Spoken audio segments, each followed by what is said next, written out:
Hello friends, ये plants और animals में रेस्पिरेशन कैसे होता है। बहुत इजी ट्रिक है। इजी ट्रिक से लेके आई हूँ, इसे याद करने में भी बहुत कंफर्टेबल रहेगा। प्लांट्स में भी रेस्पिरेशन लगातार होता है। दिन और रात दोनों समय श्वसन के दौरान पौधे ग्लूकोज को ऑक्सीजन की सहायता से तोड़कर ऊर्जा एटीपी में कन्वर्ट कर देते हैं। ठीक है। प्लांट्स में श्वसन की प्रक्रिया, ऑक्सीजन का प्रवेश पत्तियों में स्टोमेटा होते हैं, तनों में लेंटिकल्स से, जड़ों में मिट्टी के बीज की हवा से। अब बात आती है कि स्टोमेटा कहाँ प्रेजेंट होते हैं। एक क्वेश्चन ये बनता है कि लीव्स में स्टोमेटा कहाँ होते हैं। तो गाइज आप बताइए, इसका एक ये है, आप मुझे कमेंट्स करके बताना कि स्टोमेटा कहाँ प्रेजेंट होते हैं पत्तियों में। फिर है कोशिका श्वसन, सेलुलर रेस्पिरेशन।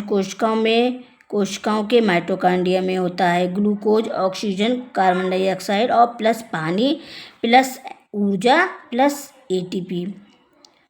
फिर गैसों का निष्कासन, गैस बाहर निकलती है तो बची हुई कार्बन डाइऑक्साइड और वाटर बाहर निकल जाते हैं। ठीक है।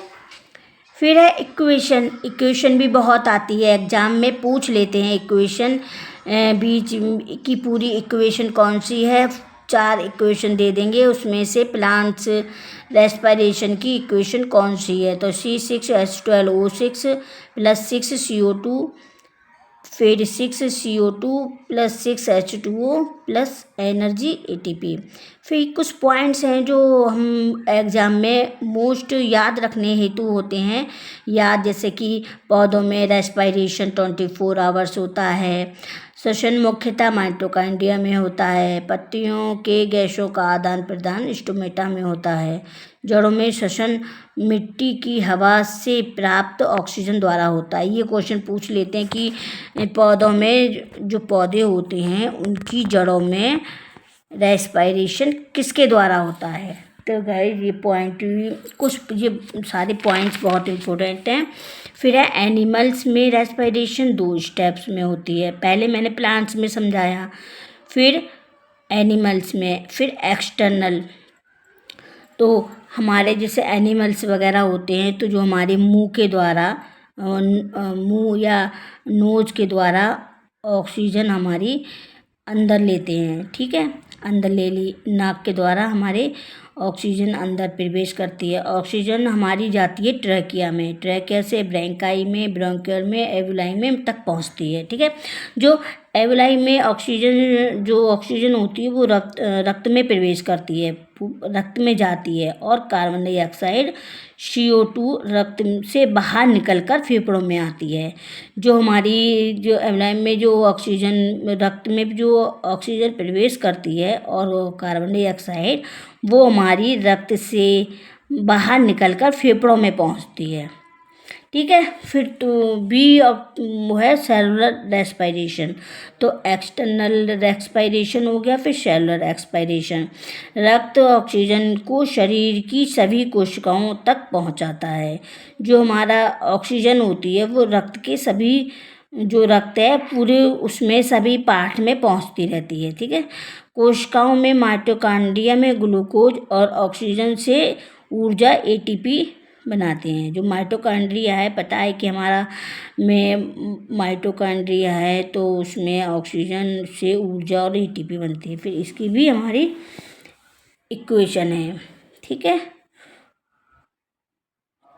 इक्वेशन है। फिर ये कुछ पॉइंट्स हैं वो भी हैं याद करने हेतु पॉइंट्स नीट में, चाहे नीट हो या TGT हो या PGT हो, पॉइंट ये बहुत मोस्ट इम्पोर्टेंट हैं। गैसों का आदान प्रदान एवुलाई में होता है, ऑक्सीजन का परिवहन हीमोग्लोबिन द्वारा किया जाता है। ठीक है। कोशिका श्वसन माइटोकॉन्ड्रिया में होता है। जो हमारे जो कोशिका श्वसन होता है वो हमारा माइटोकॉन्ड्रिया में होता है। पूछ लेते हैं कि हमारा एनिमल जमने की जो हमारा वो मतलब रेस्पिरेशन है वो किस में होता है, तो माइटोकॉन्ड्रिया में होता है। श्वसन की मुख्य उद्देश्य क्या है। जो हमारा रेस्पिरेशन है तो उसका मुख्य उद्देश्य क्या है, तो ATP ऊर्जा बनना, ठीक है, एटीपी ऊर्जा बनना, ठीक है। ये प्लांट्स है, तो एक जो प्लांट्स है तो हम पौधे लगाते हैं, ठीक है, जड़ होती है तो जड़ हमारे गमले में होती है, फिर प्लांट्स ग्रो करते हैं। तो जो मिट्टी होती है जड़ों के जिसमें जड़ें धसी होती हैं वो मिट्टी होती है। तो मिट्टी की हवा के O2 अंदर जाती है, उससे अंदर जाती है, फिर जड़ों से प्लांट्स में जाती है। तो लेंटिकल्स से O2 अंदर जाती है, स्टोमेटा से भी जाती है, प्लांट से भी जाती है। और जो रेस्पिरेशन हमारा जो प्लांट्स में है वो हमारा 24 आवर्स होता है। इसकी जैसे हमें भी रेस्पिरेशन की ज़रूरत होती है 24 आवर्स, इसी प्रकार प्लांट्स में भी रेस्पिरेशन बहुत ज़रूरी है, ठीक है। प्लांट्स को जीवित रहने के लिए रेस्पिरेशन बहुत ज़रूरी है और इंसान को भी जीवित रहने के लिए रेस्पिरेशन ज़रूरी है, ठीक है। कुछ पॉइंट्स हैं, मोस्ट इम्पोर्टेंट पॉइंट्स हैं जो एग्ज़ाम में पूछे जाते हैं।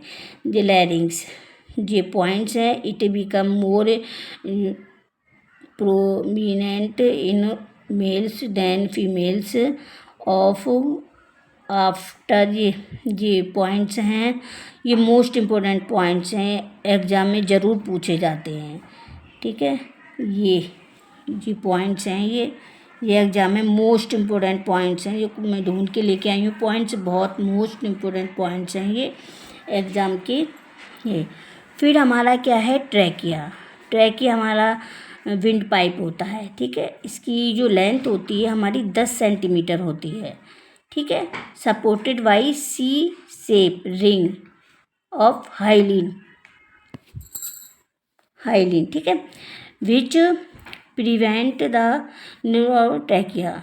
जो ट्रैकिया होता है, आपने देखा होगा जो ट्रैकिया होता है हमारा सी शेप होती है इसकी, ये पूरी रिंग नहीं होती है, सी शेप होता है पीछे बिल्कुल। अब जैसे कभी पूछ लेते हैं कि मतलब complete ring are found in किस में होता है, जो हमारे वर्ड्स वगैरह होते हैं उनमें हमारा कंप्लीट रिंग्स होते हैं, और इनकम्प्लीट एनिमल हम लोगों में इनकम्प्लीट रिंग्स पाए जाते हैं। Rings are incomplete dorsally to provide the space for oesophagus. ये मैं खुद वीडियो शूट कर रही हूँ खुद। Complete ring are found in birds में मैन में कितने रिंग्स होते हैं, 16 से 20 नंबर होते हैं रिंग्स के। और एग्ज़ाम में ये पूछ लेते हैं सबसे लार्जेस्ट ट्रैकिया किसका होता है, तो जिराफ का, क्योंकि उसमें जो हमारे रिंग्स होती हैं उसकी काउंटिंग करेंगे तो 100 नंबर्स होते हैं, 100 नंबर्स होते हैं। फिर होता है कि डबल ट्रैकिया किस में पाए जाते हैं गाइज, तो ये भी क्वेश्चन बहुत इंपॉर्टेंट है कि डबल ट्रैकिया हमारा पेंगुइन में डबल ट्रैकिया पाए जाते हैं।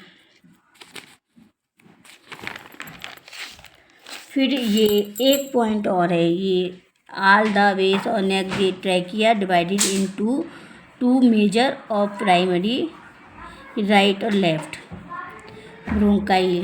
राइट जो हमारे ब्रोंकाई होते हैं ना नेक में, वो हमारे 2 टाइप में बटे होते हैं, राइट और लेफ्ट। ये जो मैंने पॉइंट्स बताए हैं, ये इन एक एक पॉइंट्स में भी आपको एक एक क्वेश्चन मिल जाएगा, बहुत मिल जाएगा क्वेश्चन। ये और भी अगर मेरे चैनल पर नए हैं तो आप मुझे सब्सक्राइब कीजिए, लाइक कीजिए और कमेंट्स कीजिए। जो भी आपको डाउट्स हैं वो आप मुझे कमेंट्स के थ्रू बता सकते हैं, कमेंट्स कीजिए। और अगर वीडियो अच्छी लगी हो तो लाइक कीजिए, कमेंट्स कीजिए। और बस नेक्स्ट पॉइंट लेके आती रहूँगी मैं, और अच्छी लगे वीडियो तो इसे शेयर भी कीजिए। राधे राधे।